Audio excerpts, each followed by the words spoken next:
last time on Modern Gardener, you saw us in our awesome bee suits pulling honey from all of our hives. We have so much to do. This is a lot of work. This is like, we kind of always dread this part, is when we get into the extraction This is mode. the worst part of beekeeping.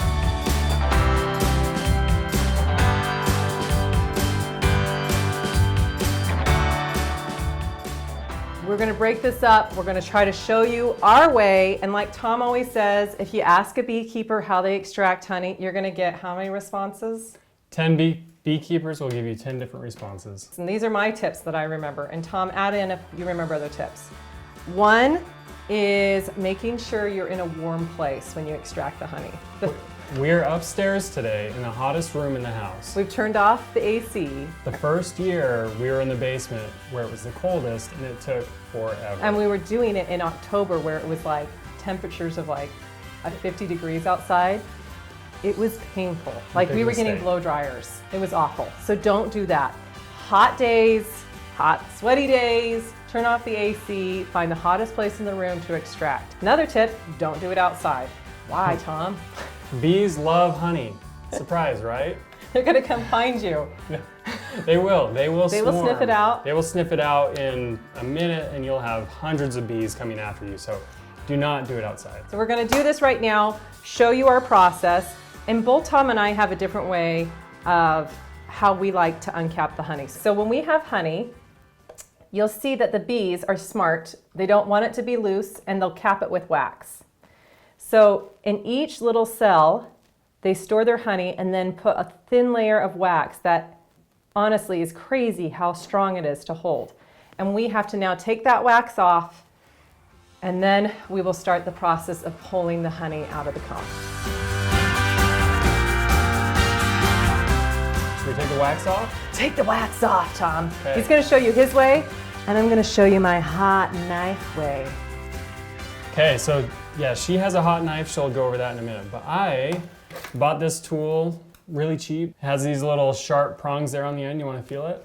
Yeah, these things are pokey. So the little pokey section goes right under the top of this wax capping. You want to be really careful just to stay right on the top to get the wax off. And that opens up the cell so that when you extract it, the honey will actually come out. So you can see here that the top of the wax cappings are taken off. You can see the honey is exposed. Mm-hmm. And look how much wax I got. Not very much, a very thin layer and hardly any honey. I'm trying to preserve as much honey as possible. It's a lot of work, so you want to get as much honey as you possibly can. It's quite the process to render the wax and clean it up, but it's fun. It is fun. You can see the honey is starting to drip, starting to leak out. And it's okay if there's some wax. We're going to get that off in the filtration system. So there's many steps to this process. So when I use the hot knife, I kind of just make a little slice up there. So again, just kind of like Tom, my whole goal is just to cut off the top part. And just to show the difference in size, so that's a medium honey super. We also put large boxes on top. This is a frame from one of the large boxes here.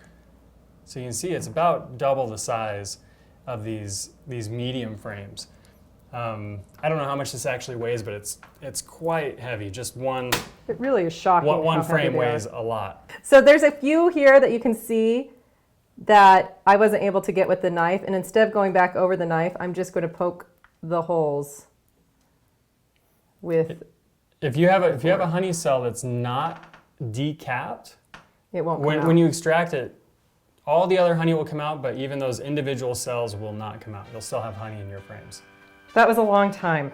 This probably took us that was probably about 10 minutes. Yeah, and 8 minutes of those were yours. And we've got 30 frames. We only have 4 hives, so we don't have very many. But we have 30 frames to extract today, so it's a long process. And that's just decapping, not extracting and filtering. Filtering's long. Usually these boxes hold 10 frames, but the honey supers will typically do 9 frames. And that way, they have a little bit more room to draw the comb out just a little bit more. The honeycomb on this sticks out a little bit past the wood frame here. That makes it easier with this hot knife to actually be able to get these cappings off. Everything gets sticky, gets very, very sticky. So we have drop cloths on the ground. This here, we have a little rack to catch the wax cappings on. So the wax will sit there, but then the honey will drip below. We're trying to save and salvage as much honey as we possibly can. We have this cookie sheet down here to catch it all. We have it up on a stool. And just to make sure this doesn't slide off, I've got a tie down here holding that cookie sheet onto this little stool. So when you're wondering why raw honey at your local farmer's market costs so much money, it's because of this right here. So this is our extractor we bought here a couple years ago. We used to rent hand crank extractors. There are a couple different types. This is electric, so it does it all for us. The hand cranks are not very Oh my much gosh, fun. it was so awful. That was, Sit it and was crank fun and for crank and about crank. 10 minutes. Yeah, so we're gonna go ahead. We have 4 frames in here. And there's a little wire basket. We put our 4 frames in. They're all about equal weight and size, so it doesn't get too off center. We're gonna start slow, and you'll see honey being pulled out. So it spins really fast, and the centrifugal force obviously pulls the honey out of the frames because the wax cappings are off now. Hits the side of the barrel here, and then slowly drains down to the bottom. And then eventually we use a spigot here and drain it out of there. So I'm gonna go ahead and start this up.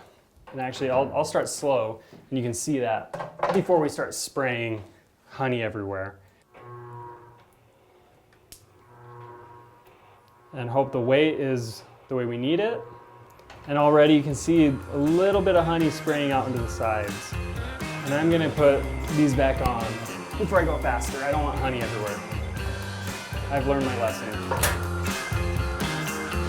So it's pretty nice and balanced. You can see it wiggle a little bit, but not very much. So I run it until I'm looking in right now. I can see honey spraying on the side of the container here. Once I see that there's not really any honey coming out anymore, then I'll stop it. Probably about done there. I'm gonna turn it back down.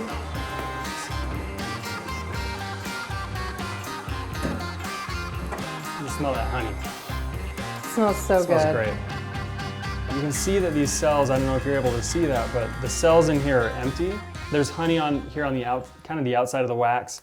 You can see this side obviously is not empty. This is still full. So now we're gonna flip them around so that this side is on the outside now, and we're going to extract the other side of all these frames.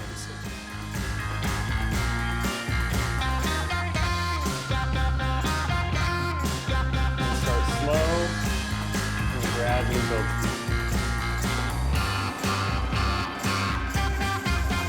So you can see those are nice and empty there. As compared to the other side, it looks quite similar. So we did a pretty good job there. We're gonna throw these back in the hive later today, and the bees we'll leave it there for a few days. The bees will clean it right up and put it back into their hive and store it for winter. The moment of truth. Ooh.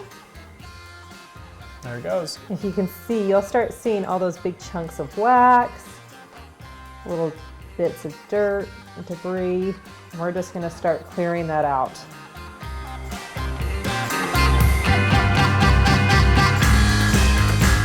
All right, we got this half down into the red bucket, filtered. Should we filter it again? Let's filter. We like to filter it 3 times. So this is filter number 1, where we're getting all the big stuff out, Filter number 2, where we get some more big stuff out, and then filter number 3. where we get the itty bitty tiny stuff And then out. as it drips through this filter into this bucket, that's the final product. That's when we're done. We're done. I don't want to filter anymore. No. 3 is enough. 3 is 3 is plenty. enough. All right, here we go. We're gonna line this up, open up our honey gate, and there it goes.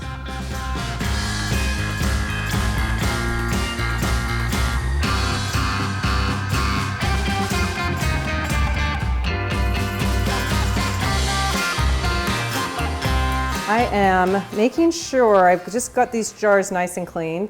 I'm making sure there isn't any water inside because that's not good for our honey and can rot it. So we want to make sure that when we're storing our honey that the jars are dry.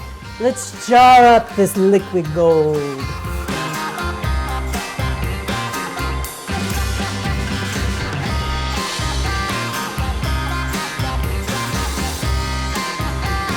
Ooh, it's pretty amber color this time.